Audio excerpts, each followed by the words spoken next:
Dear viewers, welcome to my online session. ধারাবাহিক ক্লাসের অংশ হিসেবে আজকে আমি তোমাদের সামনে ভাইবার দ্বিতীয় ক্লাস অ্যারেঞ্জ করছি। আজকে বেসিক্যালি বাংলাদেশের অর্থনীতি রিলেটেড টপ 20 কোশ্চেন তোমাদের সামনে তুলে ধরা হয়েছে। এই 20টি প্রশ্ন তোমাদের জীবদ্দশায় তোমরা বিসিএস ভাইবা বোর্ড ফেস করো, ব্যাংক জব অথবা পিএসসির যে কোনো ভাইবা বোর্ড ফেস করো না কেন, তোমাকে অবশ্যই বাংলাদেশ এবং বহির্বিশ্বের অর্থনীতি রিলেটেড টপ 20 কোশ্চেন সম্পর্কে অবশ্যই ধারণা থাকতে হবে। যদিও প্রশ্নগুলো আমি বাংলা ভার্সনে ট্রান্সলেট করে দিচ্ছি, ইংলিশে লিখেছি।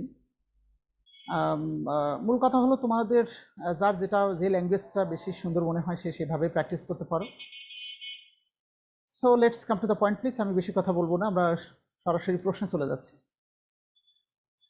দেখো 1 নম্বর কোশ্চেনে লেখা হয়েছে হোয়াট ইজ বাজেট। বাজেট কি? তো budget is a numerical plan.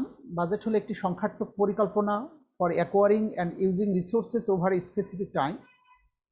একটি সুনির্দিষ্ট সময়কালে কি পরিমাণ সম্পত্তি অর্জিত হবে এবং সেই সম্পত্তি কোন কোন খাতে ব্যয় করা হবে, বেসিক্যালি তার সংখ্যাত্মক পরিকল্পনাকে বাজেট বলা হয়। Question number 2, what is break even point? বাংলায় হলো সমচ্ছেদ আয় ব্যয় বিন্দুটা কি? আমি বলেছি এ লেভেল অফ সেলস, বিক্রয়ের ওই স্তর অ্যাট হুইচ যেখানে a company neither makes a profit not suffers from a loss. বলা হয়েছে বিক্রয়ের ওই স্তর যেই স্তরে একটি প্রতিষ্ঠানের লাভও হয় না আবার লসও হয় না, ওই স্তরটাকে বলা হয় ব্রেক ইভেন পয়েন্ট বা সমচ্ছেদ আয় ব্যয় বিন্দু। এক কথায় বিক্রয়ের ওই বিন্দুটাকে নির্দেশ করা হয়েছে যে বিন্দুতে একটি প্রতিষ্ঠানের প্রফিটও হয় না আবার লসও হয় না, ওই বিন্দুকেই ব্রেক ইভেন পয়েন্ট বা সমচ্ছেদ আয় ব্যয় বিন্দু বলা হয়। আমি আমার মতো করে লিখেছি, ভেরি সিম্পল ডেফিনেশন, আশা করি ইংলিশ ভার্সনে মেমোরাইজ করতে পারবে। Question number 3, what is GDP? GDP তোমরা নিশ্চয়ই জানো, GDP stand for domestic gross domestic product. এটি basically is the total market value of all the final goods and services produced within the country in a specific time period. জিডিপির মূল কথা হলো একটি নির্দিষ্ট অর্থবছরে একটি দেশের অভ্যন্তরে উৎপাদিত সকল পণ্যদ্রব্য এবং সেবাকর্মের চূড়ান্ত বাজার মূল্যই হলো জিডিপি। আর what is GNP, gross national প্রোডাক্টটা কি? এটিও হলো is the market value of all the final goods and services produce by country's citizens in a specific time period. এটিতে বলা হয়েছে এটিও হলো একটি নির্দিষ্ট অর্থবছরে একটি দেশের নাগরিকদের দ্বারা উৎপাদিত সকল পণ্যদ্রব্য এবং সেবাকর্মের আর্থিক মূল্যকে বলা হয় জিএনপি। তাহলে বেসিক পার্থক্য হলো জিডিপি এবং জিএনপির মধ্যে। জিডিপি হলো একটি দেশের অভ্যন্তরে একটি নির্দিষ্ট অর্থবছরে যত পণ্যদ্রব্য এবং সেবাকর্ম উৎপাদিত হয় তার আর্থিক মূল্য। অন্যদিকে জিএনপি হলো একটি দেশের নাগরিকদের দ্বারা একটি নির্দিষ্ট অর্থবছরে যে পরিমাণ পণ্যদ্রব্য এবং সেবাকর্ম তৈরি হয় তার আর্থিক মূল্য। So this is the basic difference. Question number 5 দেখো, what is cost of capital? Cost of capital কোনটাকে বলা হয়? আমরা জানি the average rate of return that a company must pay. Average rate of return যা একটি কোম্পানিকে অবশ্যই পরিশোধ করতে হয়, কাদেরকে দিতে হয়? To its long term creditors and share holders for the use of their funds. Company যেহেতু দীর্ঘমেয়াদী যারা ঋণ দেয় তাদের ঋণ নিয়ে এবং শেয়ার হোল্ডারদের কাছ থেকে ফান্ড কালেকশন করে বিজনেস করে, এই জন্য তাদেরকে যে পরিমাণ টাকা একটি কোম্পানিকে অবশ্যই পে করতে হয় সেটাকে বলা হয়েছে cost of capital. What is productivity? Productivity বা উৎপাদনশীলতা কি, কোনটাকে বল? আমরা জানি productivity basically is the ratio between inputs and outputs that indicates the value added by an organisation. Productivity শব্দটা আসলেই আমরা বুঝতে পারি যেখানে এটি একটি রেশিও ইনপুট এবং আউটপুটের মধ্যকার, যেখানে জেনারেল কনসেপ্টে output is always more than input, because একটি শব্দ বলা হয়েছে এটা অলওয়েজ ইন্ডিকেট করে the value added by an organization. তাহলে হলো উৎপাদনশীলতা হলো ইনপুট এবং আউটপুটের মধ্যকার একটি উপাদান, যেখানে আউটপুট সাধারণত ইনপুট অপেক্ষা বেশি হয়ে থাকে, অর্থাৎ প্রতিষ্ঠানে একটি ভ্যালু অ্যাড হয়। দ্য মোস্ট ইম্পর্টেন্ট কোশ্চেন হলো question number 7, what is inflation বা মূল্যস্ফীতি বা মুদ্রাস্ফীতি কোনটাকে বলে? Inflation refers to a general increase in the prices of goods and services in the economy over time. বলা হয়েছে মূল্যস্ফীতি বা মুদ্রাস্ফীতি হলো কোনো একটি দেশের অর্থনীতিতে একটি নির্দিষ্ট সময়কালে পণ্যদ্রব্য এবং সেবাকর্মের ক্রমাগত বৃদ্ধিকে নির্দেশ করে। That result with a decrease in the purchasing power of money. আর যার ফলশ্রুতিতে যেটা হয় সেটি হলো একটি দেশের অর্থের ক্রয় ক্ষমতা কমে যায়। তাহলে ইনফ্লেশন বা মূল্যস্ফীতির দুটো মিনিং দাঁড়াচ্ছে। একটি হলো দ্রব্যমূল্যের জেনারেল ইনক্রিজ, ক্রমাগত বৃদ্ধি পায় একটি নির্দিষ্ট অর্থ বছরে এবং ধারাবাহিকভাবে বৃদ্ধি পেতে থাকে এবং অর্থের ক্রয় ক্ষমতা কমে যাওয়া। এই দুটি ফ্যাক্টর হলো প্রভাবী হলো ইনফ্লেশন বা মূল্যস্ফীতি বা মুদ্রাস্ফীতি। What is excise duty? আবগারি শুল্ক কোনটিকে বলে? আবগারি শুল্ক আমরা জানি একটি দেশের অভ্যন্তরে উৎপাদিত পণ্যদ্রব্যের উপরে যে গভর্নমেন্টকে যে ট্যাক্স দিতে হয় তাকে এক্সাইজ ডিউটি বা আবগারি শুল্ক বলে। আমি সেটাই লিখেছি, দেখো আমার মতো করে। Excise duty is a tax imposed on goods produce within the country.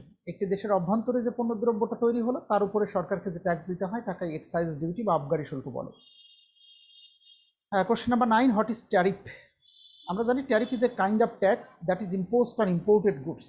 Basically tariff হলো এক ধরনের ট্যাক্স যা বিদেশ থেকে আমরা যখন কোনো প্রোডাক্ট আমদানি করি তখন ইম্পোর্টেড ট্যাক্সের উপর, ইম্পোর্টেড গুডসের উপরে গভর্নমেন্টকে পে করতে হয়, ওটাকে ট্যারিফ বলা হয়। সেটি আমি লিখেছি, দেখো। A tariff is a kind of tax imposed by one country on the goods and services imported from another country. অর্থাৎ একটি দেশ যখন অন্য কোনো দেশ থেকে কোনো পণ্যদ্রব্য বা সেবাকর্ম আমদানি করে তখন সে আমদানিকৃত পণ্যের উপরে গভর্নমেন্টকে যে ট্যাক্স দিতে হয় তাকে ট্যারিফ বলে। কোশ্চেন নাম্বার 10, দেখো, হোয়াট ইজ জিএসপি? জিএসপি এর ফুল মিনিং বা GSP stand for what? GSP stand for generalised system of preference. এটি বেসিক্যালি একটা প্রিফারেন্সিয়াল ট্যারিফ সিস্টেম যা extended by develop countries to the developing countries, যেটা উন্নত দেশ উন্নয়নশীল দেশগুলোকে অফার করে থাকে। এই অপরচুনিটিটা, এই স্পেশাল সুযোগটা দিয়ে থাকে। যেমনটি আমরা জানি বাংলাদেশের পোশাক শিল্প খাত মার্কিন যুক্তরাষ্ট্র এবং ইউরোপীয় ইউনিয়নের মার্কেটে ঢোকার জন্য জিএসপি সুবিধা লাভ করেছিল ওয়ান্স আপন এ টাইম, যদি এটি এখন আর বহাল নাই। তাহলে এটি হলো বহির্বিশ্বের মার্কেটে অগ্রাধিকার ভিত্তিতে প্রবেশের একটি সুবিধাই হলো জিএসপি সুবিধা, জেনারেলাইজড সিস্টেম অফ প্রিফারেন্স। এরপরে অর্থনীতির দুটি ল্যাঙ্গুয়েজ হলো, মার্কেট নিয়ে আমরা প্রায় প্রশ্ন করে থাকি স্টুডেন্টদের, সেটি হলো what is money market and what is capital market. So money market বলতে আমরা বুঝে থাকি এটিও ফিনান্সিয়াল মার্কেটের একটি পার্ট, বাট এই ফিনান্সিয়াল মার্কেটে মূলত ব্যাংক, বাণিজ্যিক ব্যাংক বা কমার্স সেন্ট্রাল ব্যাংক অথবা অন্যান্য যে ফিনান্সিয়াল কোম্পানিজগুলো আছে তারাই মূলত এটি ডিলস করে থাকে। আর ক্যাপিটাল মার্কেট বলতে আমরা বেসিক্যালি শেয়ার মার্কেটকে বুঝে থাকি। তো ডেফিনেশন হিসেবে তোমরা কি লিখবে সেটি হলো, বা কি বলবে সেটি হলো, money market is a part of financial market. Money market হলো আর্থিক বাজারের একটি অংশ যেখানে lending and borrowing takes for short term up to 1 year। হচ্ছে যে বাজারে সাধারণত স্বল্পমেয়াদী ঋণ লোন গ্রহণ করে অথবা লোন প্রোভাইড করে, বেসিক্যালি ফর 1 year কথা বলা হয়েছে। সাধারণত এটা 1 বছরের জন্য হয়ে থাকে, যদি এটা ডিউরেশনটা আরেকটু কম বেশি হতে পারে, বাট বেসিক্যালি এটা শর্ট টার্ম লোন প্রোভাইড করে থাকে money market. On the other hand, capital market is a part of financial market. এটিও ফিনান্সিয়াল মার্কেটের একটি অংশ যেখানে লেন্ডিং আর borrowing takes for medium and long টার্মের জন্য, যেখানে অর্থ ধার নেওয়া অথবা লোন দেওয়া এটি মধ্যমেয়াদী এবং দীর্ঘমেয়াদী উভয়ের জন্য হয়ে থাকে। এটি কারা ডিল করে? মূলত it deals in equity share, debenture, bonds, preference share. Share মার্কেটই মূলত ক্যাপিটাল মার্কেট এবং তারা মূলত ইকুইটি শেয়ার বা ডিবেঞ্চার বা বন্ড বা প্রিফারেন্স শেয়ার নিয়ে ডিল করে থাকে। কোশ্চেন নাম্বার 13 হলো, what does MDG stand for?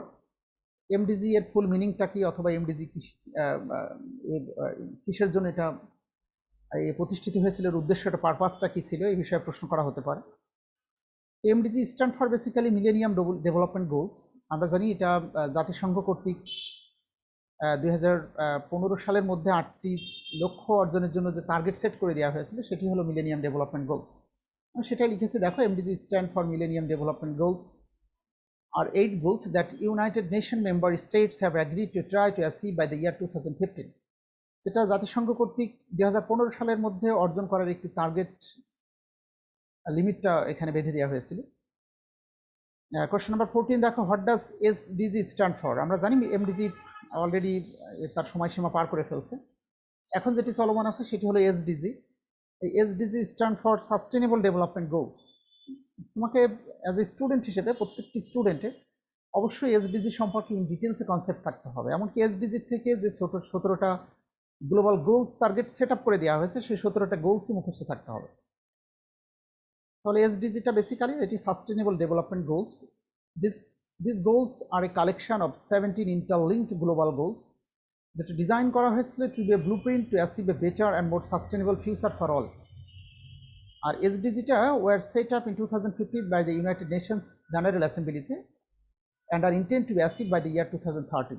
আমরা জানি SDG সাস্টেনেবল ডেভেলপমেন্ট গোলস এর আওতায় যে 17টা গোল সেট আপ করা হয়েছে সেই 17টা গোল 2015 সালে টার্গেটটা সেট আপ করা হয় এবং 2030 সালের মধ্যে এটা অ্যাচিভ করার জন্য এটা সময়সীমা বেঁধে দেওয়া হয়েছে। Question number 15, what does tin stand for বা টিন এর ফুল মিনিংটা কি? আমরা জানি টিন অর্থ হলো tax payer identification number. I mean those person who pay taxes to the government they have a TIN number but taxpayer identification number তাদের থাকে। What do you mean by remittance? Remittance আমরা জানি Bangladesh is floating over remittance, আমরা একটা কথা বলে থাকি। মানে আমাদের দেশের অর্থনীতির একটা বড় চালিকা শক্তি হলো রেমিটেন্স। এই রেমিটেন্স কোনটাকে বলে? মনে রাখবে বিদেশ থেকে যত টাকা আমাদের দেশে আসছে সব টাকাই কিন্তু রেমিটেন্স হিসেবে আসে না। একমাত্র the money sent by the overseas employees in their home countries is called remittance। অর্থাৎ ওভারসিজ এমপ্লয়িজ মানে বিদেশে কর্মরত আমাদের যে সকল ভাই ব্রাদাররা দেশের বাইরে কাজ করছে তাদের প্রেরিত অর্থকেই রেমিটেন্স বলা হয়। কিন্তু আমি যদি কোনো প্রোডাক্ট দেশের বাইরে বিক্রি করি এক্সপোর্ট করে যে টাকাটা আমরা পাচ্ছি সেটাকে কিন্তু রেমিটেন্স বলা হয় না। সো আশা করি this is a very simple definition, the money sent by the overseas employees. হ্যাঁ, বিদেশে কর্মরত এমপ্লয়ীদের দ্বারা প্রেরিত অর্থ তাদের হোম কান্ট্রিতে এটিকে রেমিটেন্স বলা হয়। Question number 17, what do you mean by franchising? Franchising কোনটাকে বলে? আমি আমার মতো করে লেখার চেষ্টা করেছি। দেখো, franchising is a form of marketing and distribution system in which the owner of a business system, বিশেষ করে franchiser, grants to an individual or group of individuals, আমি ফ্র্যাঞ্চাইজিকে সুযোগ সুবিধা দিয়ে থাকে, দ্য রাইট দিচ্ছে, একটু অধিকার দেয়, to run a business, selling a product or providing a services using the franchiser business system. আমি ফ্র্যাঞ্চাইজার তার ব্যবসায়িক ট্রেডমার্ক, লোগো বা অন্যান্য যে সিস্টেমগুলো রয়েছে বিজনেস সিস্টেম সবগুলোকে ব্যবহার করে ফ্র্যাঞ্চাইজিকে ব্যবসা করার অনুমতি দিচ্ছে, এটিকেই ফ্র্যাঞ্চাইজিং বলা হয়। So this is all for today. আমি তোমাদের জন্য ভাইবার 3 নম্বর ক্লাসটা অ্যারেঞ্জ করতে যাচ্ছি। এটিও অর্থনীতি related topic. So wait for my next class. This is all for today. Thank you everybody.